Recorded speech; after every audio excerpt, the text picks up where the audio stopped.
오늘은 큰 은혜의 사람이란 제목으로 같이 은혜를 나누겠습니다. 자, 여러분 구원 받았나요? 교회에 오는데 교회를 왜 오는가? 그러면 교회에 오는 목적이 무엇인가? 라고 했을 때 기본적으로 우리가 신앙생활하면서 구원을 받아야지 신앙이 출발하는 거예요. 구원을 받지 못하고 교회를 다니면 출발도 못한 겁니다. 다시 말하면 시작도 못한 거예요. 더 쉽게 얘기하면 태어나지도 못한 겁니다. 태어나야지 그때부터 잘할 수가 있는 것이죠. 자, 여러분 마음속에 구원의 확신을 견고하게 할 수 있기를 바랍니다. 그럼 구원을 어떻게 받는 거예요?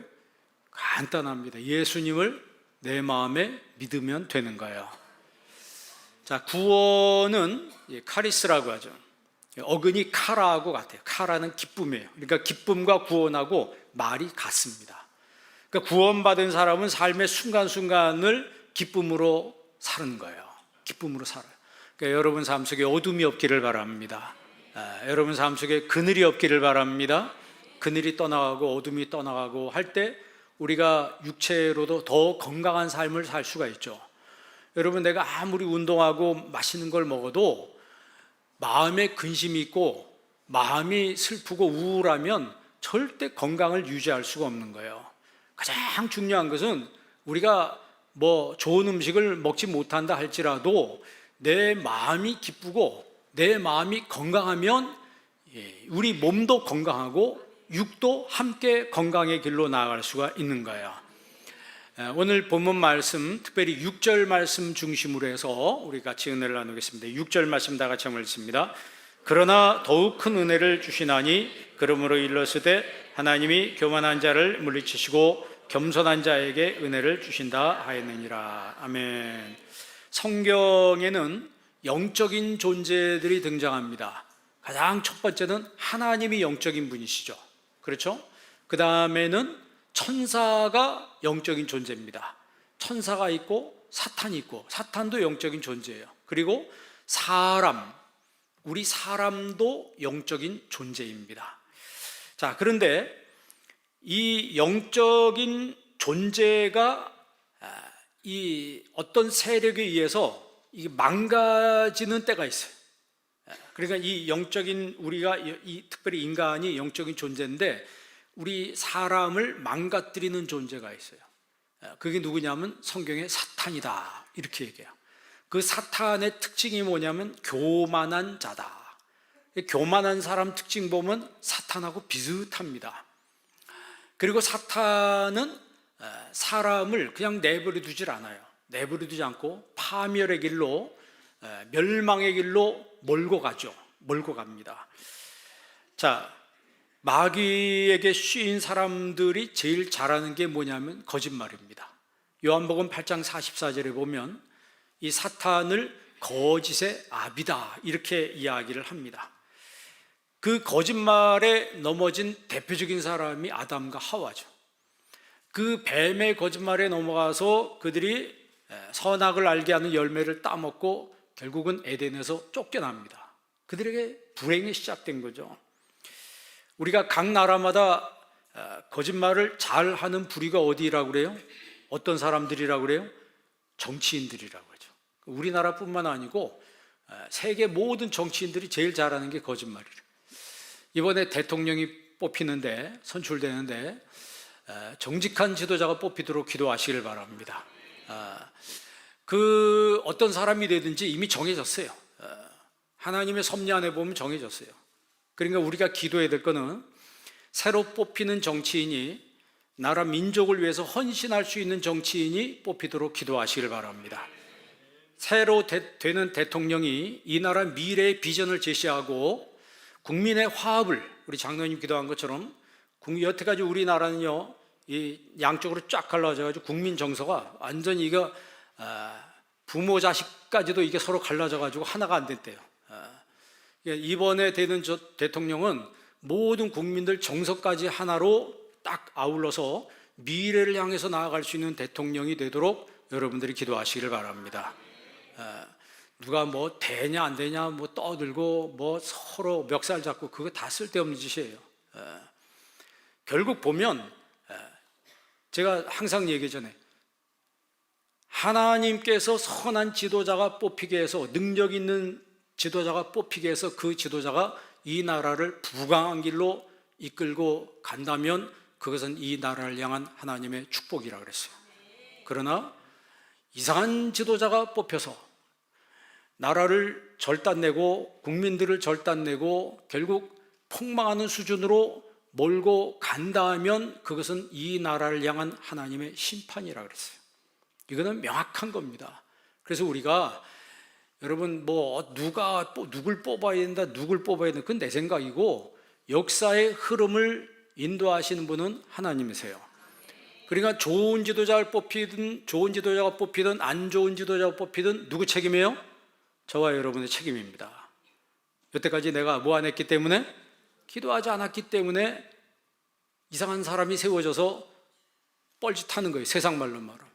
그러나 정말 우리가 나라 민족을 위해서 기도한 것을 하나님이 들어주셔서 이 나라를 축복하신다면 정말 제대로 된 지도자를 뽑아 하나님이 뽑히게 해서 이 나라를 하나님이 부강한 길로 인도하시고 많은 나라를 돕고 국민들의 정서를 다 하나가 돼서 이 땅에 평화가 오게 된다는 거예요.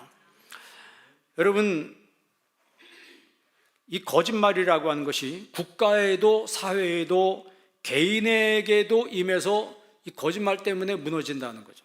대표적으로 2차 세계대전을 일으킨 히틀러가 전쟁을 일으키는데 여러분 독일이 어떤 나라라고 그랬어요? 독일이 어떤 나라예요? 기독교 국가입니다. 마틴 루터가 독일어 성경을 번역한 것이 국보 1호예요. 우리나라는 국보 1호가 어디예요? 숭례문이죠. 벌써 이게 질이 차이가 있는 거예요. 그런데 잘 생각해 보세요. 온 나라가 다 기독교이냐? 12시 되면요 거긴 종쳐요. 지금도 종치더라고. 그 큰 교회에서 종을 댕댕 치는데 옛날 생각이 나더라고. 지금 우리나라는 못하죠. 난리가 날 겁니다. 근데 그런 나라가 이 괴벨스라고 하는 사람이 막 선동을 하죠. 그런 말 있잖아요. 거짓말을 계속해서 반복하면 진실이 된다. 그게 괴벨스가 한 말이에요.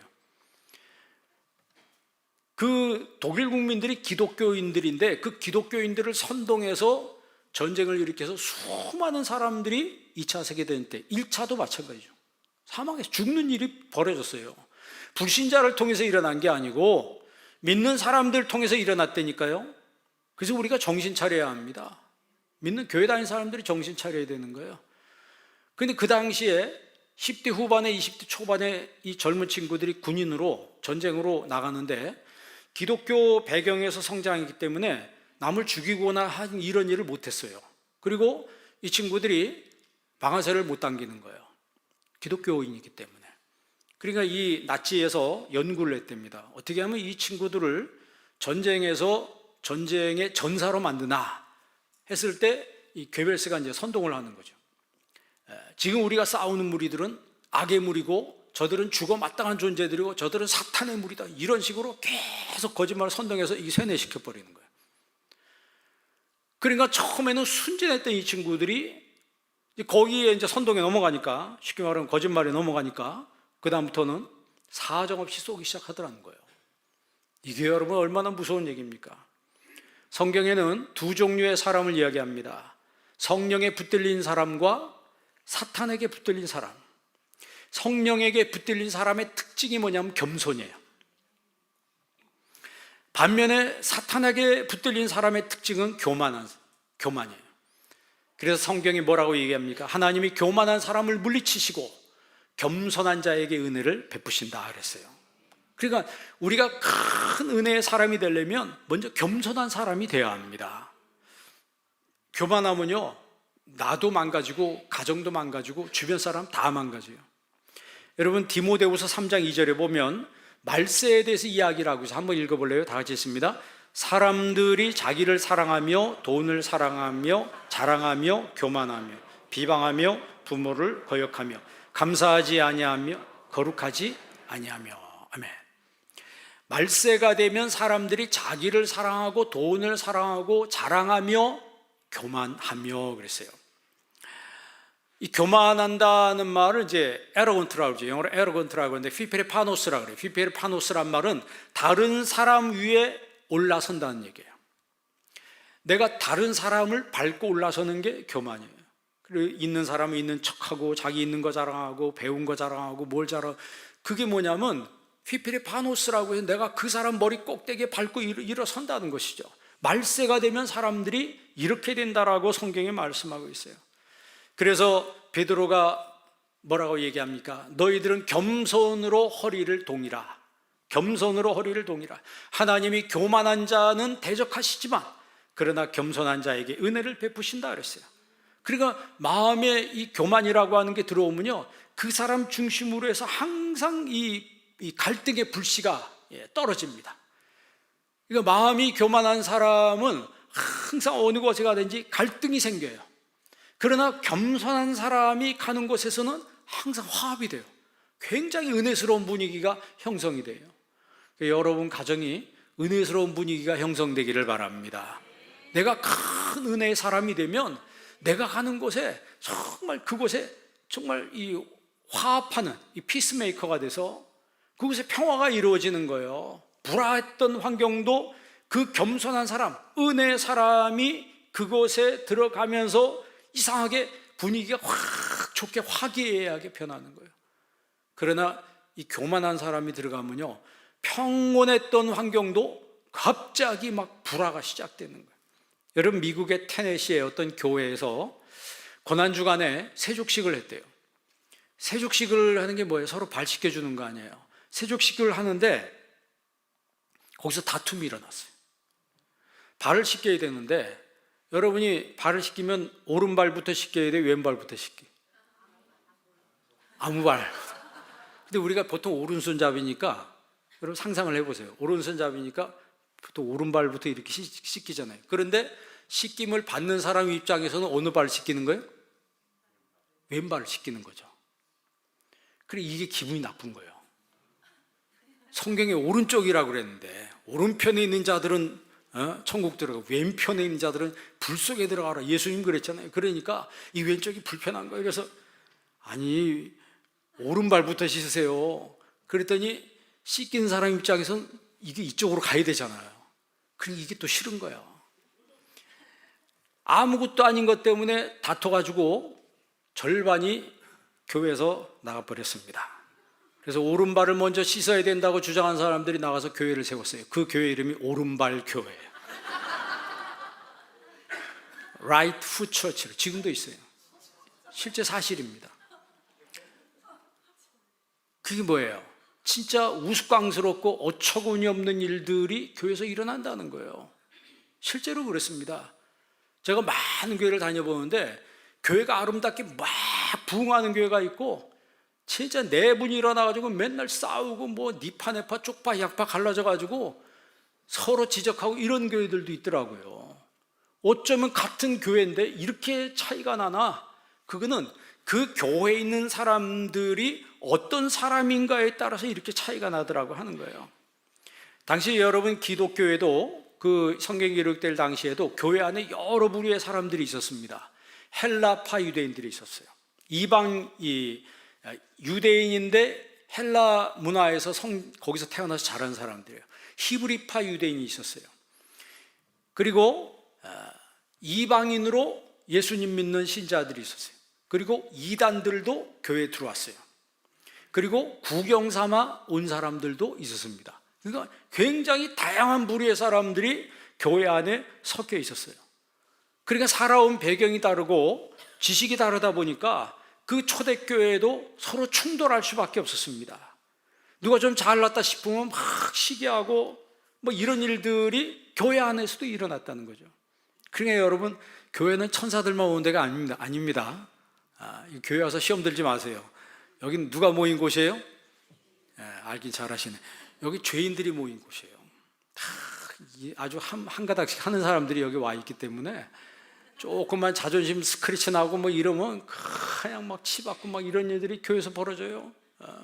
우리 교회는 평생 그런 일이 없기를 바랍니다. 그러니까 초대교회도 그런 것들 때문에 문제가 많이 일어났어요. 히브리파 유대인과 헬라파 유대인이 서로 이 먹는 문제 때문에 막 다투고 그랬잖아요. 그러니까 사탄은 다투게 만들고 싸우게 만드는 거예요. 그리고 오늘 1절에 싸움과 다툼 얘기가 나오거든요. 여러분 2절 한번 읽어볼래요? 2절 말씀 읽어보세요. 2절 다시 한번 읽습니다.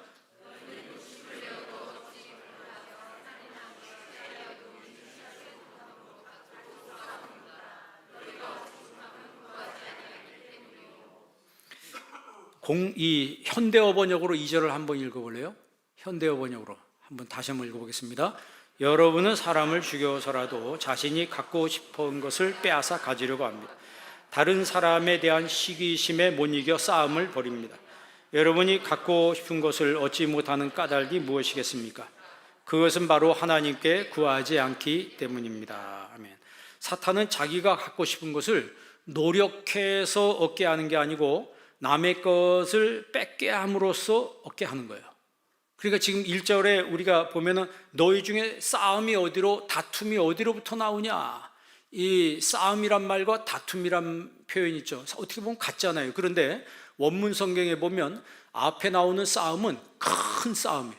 뒤에 나오는 다툼은 작은 다툼이에요. 그러니까 앞에 나오는 싸움은 국가 간의 다툼이에요. 전쟁이에요, 전쟁. 그리고 뒤에 나오는 다툼은 개인적으로 싸우는 거예요.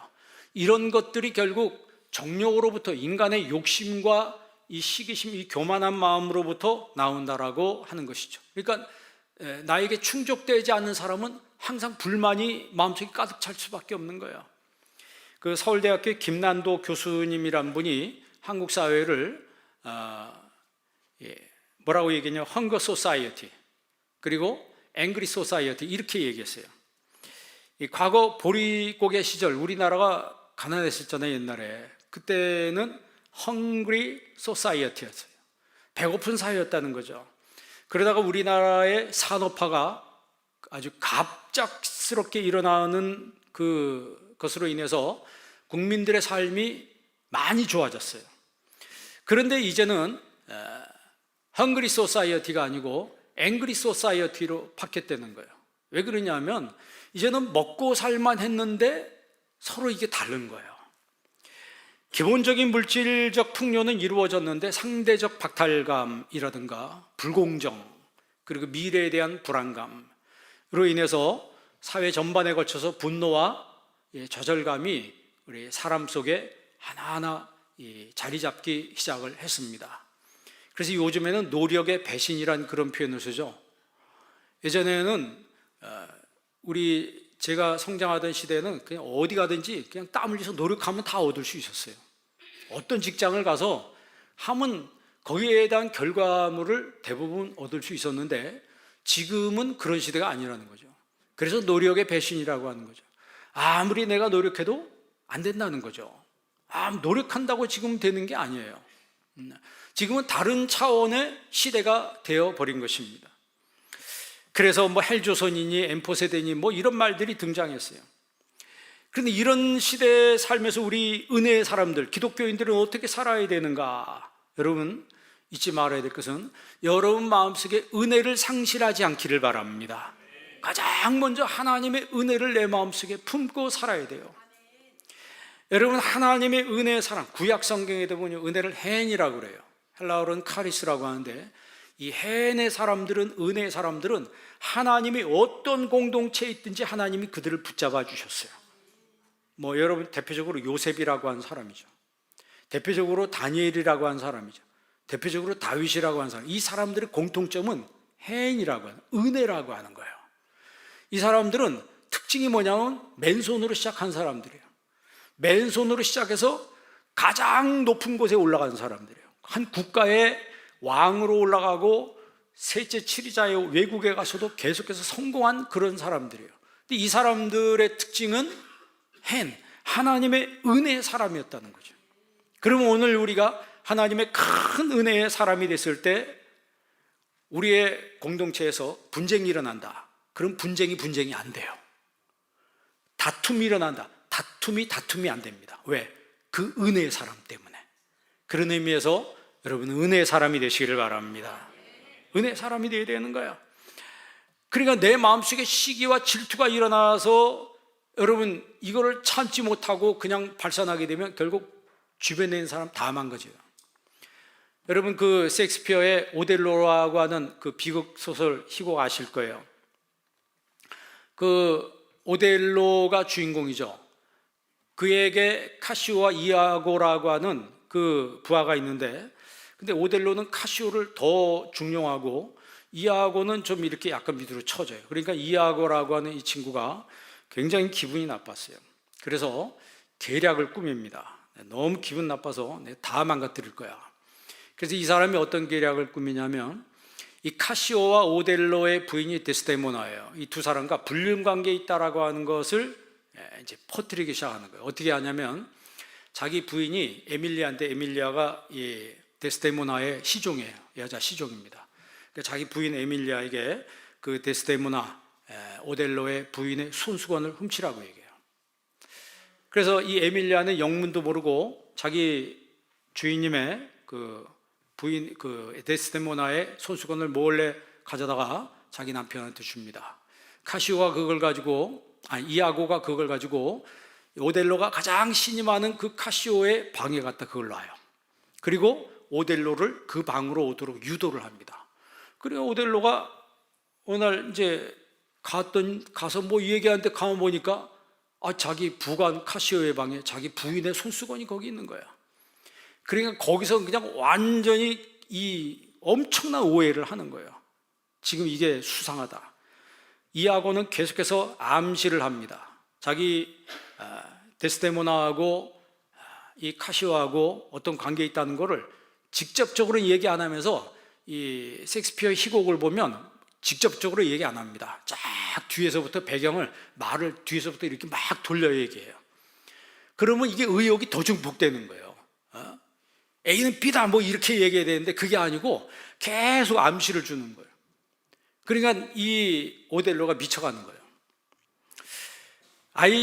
이 이아고가 뿌려놓은 그 시기와 질투와 이 불신의 덫에 이 오델로가 걸려들어서 결국 눈이 멀고 마음이 마비가 돼버립니다. 그래서 마침내 자기 부인 데스데모나를 목졸라 살해하죠. 목졸라 살해합니다. 그리고 자기도 결국 죽어요. 자살합니다.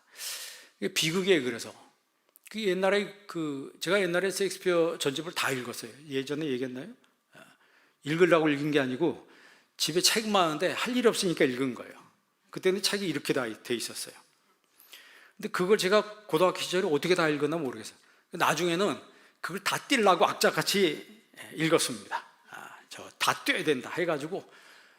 왜 그러냐면 그 전부터 부친이 이 책을 많이 사줬기 때문에 책 읽는 게 이제 습관이 돼 있었어요. 어떻게 됐든 그걸 읽으면서 무슨 생각했냐면, 이렇게 슬픈 이야기도 너무 슬프더라고. 그리고 또 리어 왕인데 그것도 너무 슬퍼. 왜 이 사람은 이런 책만 쓰냐.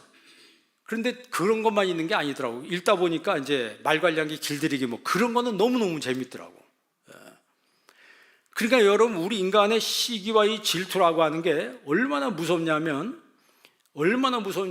한 개인뿐만이 아니고 가정을 완전히 망가뜨립니다. 그 사람 주변에 있는 사람들이 다 망가져요. 그래서 성경은 다투지 말라 얘기해요. 시기하지 말라. 여러분, 예수 믿는 사람, 큰 은혜의 사람들은 오히려 그런 환경에서 더 기도하게 되는 거예요. 여러분, 기도의 목적이 뭡니까? 기도의 목적은 내가 원하는 것을 얻는 것이 기도가 아니고 하나님과의 관계를 더 좋게 하기 위해서 하는 말이 기도입니다. 오늘 내가 하나님 앞에 기도한다라고 하는 것은 하나님과의 관계를 위해서 기도하는 거예요. 그러다가 나중에는 내가 필요한 것이 있는데 하나님 이것도 좀 챙겨주십시오. 그러니까 여러분, 좋은 관계 속에 있으면 하나님이 즉시로 예스하죠. 하나님 앞에 말도 안 하고 하나님 앞에 등 돌리고 있다가 갑자기 아쉬우니까 나타나서 뭘 달라고 하면 하나님이 주기가 좀 그렇잖아요. 사람도 그렇잖아요. 여러분, 관계 일단 좋게 잘 해놓은 다음에 그 다음에 사실은 내가 좀 뭘 필요한데 당신이 좀 도와줄 수 있겠냐고, 그것도 기도예요. 말이라니까 기도는요. 그러면 상대방이 어떻게 거절할 수 있겠어요? 그냥 흔쾌히 들어주죠. 그런데 한 번 연락도 안 하고 한 번도 교제 안 하다가 갑자기 나타나는데 보자마자 돈 빌려달라고. 빌려줘야 안 빌려줘야? 있어도 안 빌려준다고. 똑같은 거예요. 여러분, 사탄은요, 우리가 기도하지 못하게 하는 거예요. 예수 믿는 사람은 기도하지 못하게. 사탄의 목적은 여러분들이 기도하지 않고 기도가 없고 예배가 없는 신자로 만드는 게 목적이에요. 그러면 우리는 거꾸로 해야지. 더 많이 기도하고 더 예배하는 신자가 돼야 합니다. 우리가 그런 말 하죠. 무늬만 그리스도인이다. 무늬만 그리스도인이다. 그런 말 많이 하잖아요. 지난주에 우리가 제가 토트넘, 영국의 토트넘 사진 보여드렸죠. 그 토트넘 수버니어 기념샵에 티셔츠, 손흥민 선수의 티셔츠가 제일 많은 거 봤을 거예요. 자, 그러면 내가 토트넘의 7번 티셔츠를 입으면 내가 토트넘 선수가 되는 거예요? 아니죠. 어디까지는 가? 어디까지 갑니까? 팬이다 이 말이죠.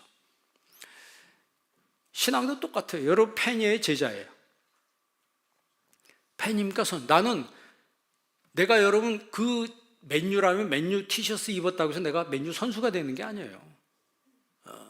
그건 팬이에요. 팬은 뭐 하는 거예요? 열광은 해. 그런데 뛰지는 않아요. 신앙에서 이제는 관중석에 있던 사람들이 그라운드로 들어와야 된다는 거예요. 여러분 똑같은 거예요. 신앙생활도 여러분 관중석에서 머물러 있지 말고 그라운드로 들어오는 여러분 되시기를 바랍니다. 예전에 제가 제자반 시간에 항상 그 얘기를 하는데 오클로스와 라오스 얘기했어요. 오클로스는 물입니다. 티셔츠만 입은 사람들은 오클로스, 물이에요, 물이. 제가 최용수 선수 얘기했는데 지금도 생생해서 그래요. 지금 감독이죠. 그 최용수 선수가 제가 경기를 보는데 오른쪽으로 막 치고 막 상대방 골문을 향해서 막 치고 가는데 왼쪽 골문에 자기 편 선수가 있었어. 글로 패스를 하면 공이 금방 들어갈 것 같더라고. 그런데 패스를 안 해주고 자기가 치고 들어가다가 슛을 했는데 공중으로 날아갔어요. 그랬더니 내 뒤에서 육두무자를 날리는데 저 XX 빼 그러더라고. 저 XX 빼면서 마치 자기 집에 무슨 큰 일이 일어난 것처럼 괭을 지르면서 괭으로 소리 지르더라고. 그게 오클로스예요. 그게 팬입니다. 팬은 잘하면 팍 박수 쳐주고 못하면 난리치는 게 그게 팬이에요. 그런데 같은 선수들은 최용수 선수가 하늘로 골을 날렸는데도 막 박수 치면서 잘했다고 이러더라고. 왜 그런 줄 아세요? 자기가 해보니까. 선수니까 여러분 실수해야 안 해요? 실수하지. 똥볼도 차고 엉뚱한 데로 날리고 한두 번 그럽니까? 경기 내내 그러다 어쩌다 한 골 들어가잖아요. 90분 동안 여러분 양쪽 팀이 막 치열하게 싸우는데 몇 골 들어가요? 잘해야 2골, 많아야 3골 뭐 요 정도에서 끝난다고. 그 텅 빈 골이면 여러분 100골이라도 들어가지. 근데 그렇게 치열하게 싸우는데 2골, 3골밖에 안 들어가. 잘해야 어떨 때 1골 들어가고 어떨 때는 하나도 안 들어가. 그게 왜 그래요? 그러니까 본인이 그라운드에 내려와서 뛰어보면 아는 거야. 막 캬캬 숨이 넘어갈 정도로 캬캬 뛰어보면 아이고 이게 이런 게 아니로구나. 이게 내가 지금 욕한 거랬는데 이게 그런 게 아니로구나. 그때 아는 거죠. 관중석에 있을 땐 전혀 알 수가 없는 거예요. 그라운드에 내려와서 뛰어봐야지 하는 거라고. 신앙생활도 똑같아요. 구경꾼에 머무는 여러분이 아니고 여러분 주님의 제자예요. 여러분의 주님의 일꾼이 되는 은혜가 있기를 바랍니다. 그런데 이 사탄은 오클로스에 머물게 하는 거예요. 그냥 팬에 머무르게 하는 거예요. 사탄은 그래서 우리가 영적 싸움에서 패배하게 만드는 거예요. 그래서 자꾸 주님 앞에 관심이 있는 게 아니고 세상에 관심이 있도록 우리를 자꾸 유도를 합니다. 오늘 말씀 4절 한번 읽어보세요. 야고보서 4장 4절 다 같이 읽습니다. 간음한 여인들아 세상과 벗된 것이 하나님과 원수됨을 알지 못하느냐. 그런즉 누구든지 세상과 벗이 되고자 하는 자는 스스로 하나님과 원수되는 것이니라. 아멘. 간음하는 여인들아 이 말은 우리가 영적으로 간음하고 있다는 거예요. 그러니까 우리 신자들이 영적으로 깨어 있어야 함을 말씀하고 있는 거예요. 요셉이 보디발의 아내의 유혹을 받습니다. 유혹을 받을 때 거기 그 자리에 가만히 앉아서 주기도문만 한 게 아니고 그 자리를 박차고 그 자리를 벗어났어요. 그래서 요셉이 그 유혹을 이겨낼 수가 있었던 거예요. 그런데 비슷하게 다윗은 밧세바라고 하는 여인이 목욕하는 걸 봅니다. 목욕하는 걸 보고 눈을 돌린 게 아니고 그 여인을 불러서 불륜을 저지르게 돼요. 그리고 나서 그가 하나님 앞에 참회를 하죠. 참회를 하는데 둘 사이에 아기가 태어납니다. 그러니까 죄를 졌는데 하나님 그 죄의 대가를, 죄의 열매는 먹게 하신다. 죄는 심판하신다는 거예요. 그래서 그 아이가 죽어요. 우리가, 사탄은 우리가 기도하지 못하는 사람이 되게 하고 죄짓게 만들어. 기도하지 못하게 해서 죄짓게 만들어. 무능한 그리스도인으로 만든다는 거예요. 설사 기도를 해도 죄 방향, 정욕의 방향으로 가도록 자꾸 우리의 방향을, 기도의 방향을 그쪽으로 유도를 하는 거예요. 그래서 열매가 없게 합니다. 신앙의 열매가 없게 하고 기도의 열매가 없게. 그러니까 사탄한테 붙들리면 신앙생활하는데 기쁨이 없어요. 교회 와도 기쁨이 없고, 내가 예배 드렸는데 이게 뭔 예배인지 뭔지 모르겠고. 그런데 여러분, 내가 그런 생활을 했다 할지라도 오늘 예수님을 만나는 은혜가 여러분에게 있기를 바랍니다. 예수님을 내 마음속에 조금이라도 마음의 문을 열면, 여러분 그 열린 마음속에 성령의 은혜가 들어가는 거예요. 성령의 은혜가 들어가는 거예요. 밥솥이 물속에 빠졌을 때 조그만 문이 틈만 생기면 그 물이 그 안으로 100% 충만하게 되는 거예요. 똑같이 다 열지 않아도 괜찮습니다. 조금만 여시기 바랍니다. 일부만. 다른 사람들은 많이 열렸지만 내가 주님을 잘 모르는데 그래도 내가 교회 와서 주님의 은혜를 알기 원합니다. 은혜의 사람이 되기를 원합니다. 여러분 조금 마음의 문을 열면 여러분 주님의 은혜가 여러분 심령 가운데 충만하게 임할 줄 믿습니다. 이 사탄은 우리 인간을 망가뜨리는데 욕망을 통해서 정욕으로 망가뜨립니다. 정욕으로. 이게 헤도나이스라고 하는데, 욕망도 성스러운 욕망이 있고 죄된 욕망이 있어요. 그러니까 어둠의 영은 우리에게 죄된 욕망을 자꾸 주입을 시킵니다. 반대로 성스러운 욕망이 우리 안에 생기면 우리가 더 하나님을 찾고 더 주님과 교제에 힘쓰고 더 예배드리고 더 하나님 앞에 기도를 합니다. 그러니까 성령의 감동하심 속에 내가 사는 거예요. 성령의 감동하심이 내 안에 있는 거예요. 그러니까 성령의 감동이 있으니까 막 삶이 나도 모르게 이상하게 예수님을 믿은 이후부터 막 기쁨이 생기는 거예요. 집에 혹시 안 좋은 일이 생겨도 내 기쁨을 빼앗지 못합니다. 내 기쁨을 뺏지 못해요. 왜 그래요? 내 안에 holy desire, 이 성스러운 욕망이 내 안에 충만하기 때문에 그래요. 그런데 반대로 simple desire, 이 죄된 욕망이 내 안에 들어오면 아까 이야기한 것처럼 다 망가집니다. 이 사람 저 사람 다 망가져요. 여러분 은혜의 사람이 되려면 두 번째는 7절 한번 읽어보십시오. 7절 말씀 다 같이 읽습니다. 그런즉 너희는 하나님께 복종할지어다. 마귀를 대적하라. 그리하면 너희를. 아멘. 은혜의 사람은요 가장 먼저 하나님께 복종합니다. 그리고 마귀를 대적하는 영의 능력을 가지게 돼요. 그러니까 여러분 불신앙이나 어둠의 영들이 역사하려고 할 때 여러분들 선포할 줄 알아요. 사탄아 물러가라. 누구의 이름으로? 예수의 이름으로. 예수의 이름으로 사탄아 물러가라. 우리나라가 뭐 K-팝, K-드라마, K-푸드 막 이 K가 막 뜨다 보니까 요즘에는 심지어 뭐까지 뜨냐면 K-샤만까지 뜬대요. 파묘라고 하는 영화, 무당 영화 있잖아요. 그게 외국 사람들도 그렇게 많이 봤대요. 그래가지고 우리나라에 점치러 온다는 거예요. 점치러 오는데 우리나라에 와서 통역까지 불러다가 점집에 가서 점을 친다는 거예요. 아니 어떻게 우리나라가 유명해져도 그런 것까지 지금 유명해지네. 그런데 한번 들어가면 죽을 때까지 거기 붙들려요. 제가 그런 분을 안 적이 있는데, 무당을 찾아가나 점집 찾아가면요 평생 마귀 귀신한테 붙들려 살 수밖에 없어요. 그 어둠의 영은 절대 우리 인간에게 행복을 주지 않습니다. 성경은 그래서 마귀를 대적하라, 그리하면 너희를 피하리라 그랬어요. 그러니까 하나님께 복종하고 마귀를 대적하는 사람은 영적인 세계를 아는 사람이에요. 반대로 영적인 세계를 모르는 사람은 거꾸로 합니다. 하나님을 대적하고 마귀한테 굴복하는 거죠. 마귀한테 복종하고 하나님을 대적해요. 세상 사람들은 영적 세계를 모르기 때문에 자기 생각이 옳은 줄 압니다. 그런데 그래서 마귀는 그 사람의 생각을 통해서 역사해요. 대표적으로 가룟 유다에게 마귀가 뭘 넣었다 그랬어요? 예수님을 팔려는 생각을 넣었다 그랬어요. 제가 늘 말씀드리지만 여러분들이 내가 내 속에 드는 생각을 다 내 생각이라고 믿으면 안 됩니다. 마귀가 주는 생각도 있어요. 여러분 잘 이제 실제로 봅시다. 어떤 사람이 갑자기 뭐 하다가 어려운 일 당하니까 에이 죽고 싶다 이 생각이 들어서, 그건 누가 주는 생각이에요? 그거는 죽고 싶다는 생각은 하나님이 주신 생각 절대 아닙니다. 그거는 마귀가 주는 생각이에요. 그럴 때는 어떻게 하라고요? 예수의 이름으로 물러가라 라고 선포해야 되는 거예요. 그러면 희한하게 그런 생각이 있다가 말 한마디 했는데 갑자기 내 머리가 맑아지고 마음이 맑아지고 어두운 것들이 싹 떠나가요. 모든 게 영적인 겁니다. 영적으로 해석할 수 있어야 돼요.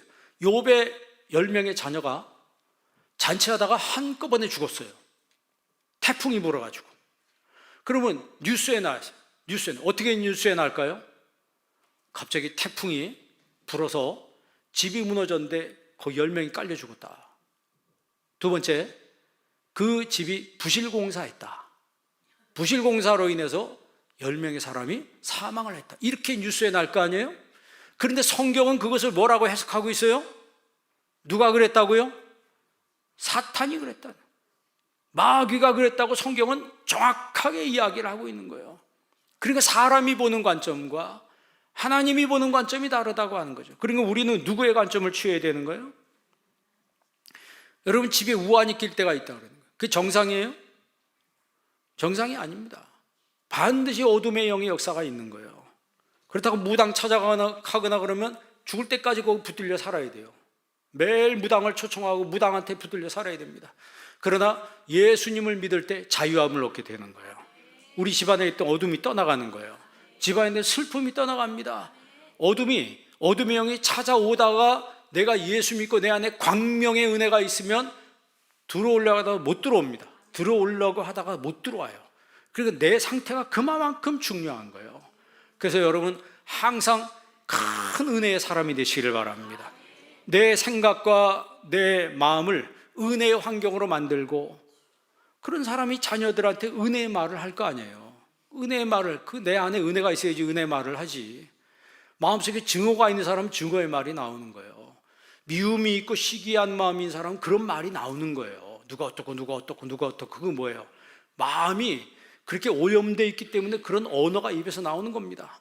그러나 내 마음이 은혜의 마음으로 되어 있고 감사로 충만하면 자동스럽게 감사와 은혜의 말이 나오게 되어 있는 거예요.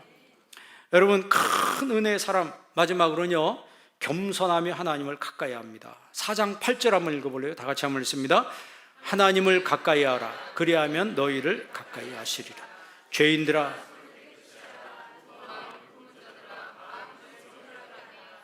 그 은혜의 사람들은 하나님을 가까이 해요. 평생에 하나님 가까이 하시기 바랍니다. 오늘 저녁 예배도 한번 나와보세요. 낮에만 나오지 말고. 자, 시편 73편 28절도 한번 읽어볼래요? 73편 28절 다 같이 한번 읽습니다. 하나님을 가까이 하라. 내게 복이라. 내가 주 여호와를 나의 피난처로 삼아 주의 모든 행적을 전파하리이다. 아멘. 하나님을 가까이 함이 내게 복이라. 그러니까 하나님 가까이 하는 게 내게 복이에요. 그러니까 하나님 가까이 하다 보면 하나님이 얼마나 높으신 분인지, 하나님이 얼마나 전능하신 엘샤다이라고 그러죠.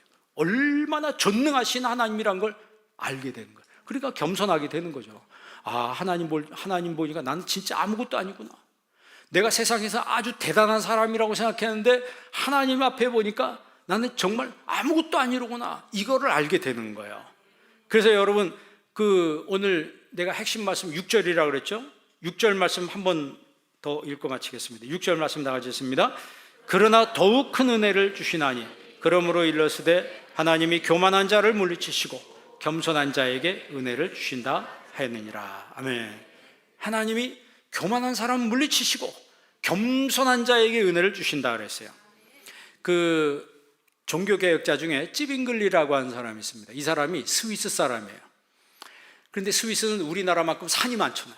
산이 많은데 이 찌빙글리가 어느 날 보니까 염소 2마리가 자기 눈에 보이는데 한 마리는 산을 올라가다가 조그만 외길인데 좁은 외길에 하나는 올라가다가 하나는 내려가다 둘이 딱 마주쳤대요. 염소가 2마리가. 염소는 뭐가 있어요? 뿔이 있잖아요. 그걸 누가 들이받아야 돼? 그 들이받으면 어떻게 되는 거예요? 거기서 낭떠러기 떨어지는 거래요. 그런데 그 가파른 낭떠러리처럼 되어 있는 그 외길에 올라가던 염소가 무릎을 딱 꿇더래요. 그랬더니 위에 있는 염소가 그 등을 밟고 내려오더래요. 그게 겸손이에요. 만약 거기서 네가 비켜라. 내가 왜 비키냐? 네가 비켜라. 거기서 뿔이 들이받으면 어떻게 돼요? 둘 다 죽어요. 우리는 겸손이 덕이라고 배워왔습니다. 그렇죠? 그런데 성경은 겸손이 힘이라고 말씀하고 있어요. 겸손이 힘인 거예요. 진정으로 힘 있는 사람이 겸손한 거예요. 여러분, 진짜 많이 배운 사람은 겸손합니다. 진짜 많이 가진 사람은 겸손해요.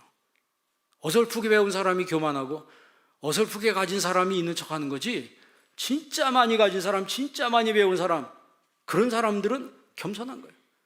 운동선수도요, 진짜 프로는요, 함부로 사람을 치지 않습니다. 함부로 치지 않아요. 어설프게 배운 사람들이 힘자랑하고 하는 거지. 여러분, 큰 은혜의 사람은 다투지 않습니다. 여러분 평생에 다툼이 없기를 바랍니다. 하나님께 온전히 복종하고 마귀를 대적하는 그런 영적인 능력을 하나님이 은혜의 사람에게 주시는 거야. 그리고 이 큰 은혜의 사람은 겸손하며 하나님을 가까이 합니다. 그래서 더 풍성한 삶을 사는 거예요. 이 큰 은혜의 사람으로 평생 살아가는 여러분 되길 주의 이름으로 축원합니다. 기도하겠습니다. 하나님, 주님의 은혜를 감사합니다. 우리는 죄인입니다. 우리에게 은혜를 주셔서 이 마지막 때에 우리의 빈 그릇 속에 하나님의 은혜로 채워주시고 큰 은혜의 사람으로 살아갈 수 있도록 저희들을 견고한 주의 팔로 이끌어 주옵소서. 예수님의 이름으로 기도합니다. 아멘.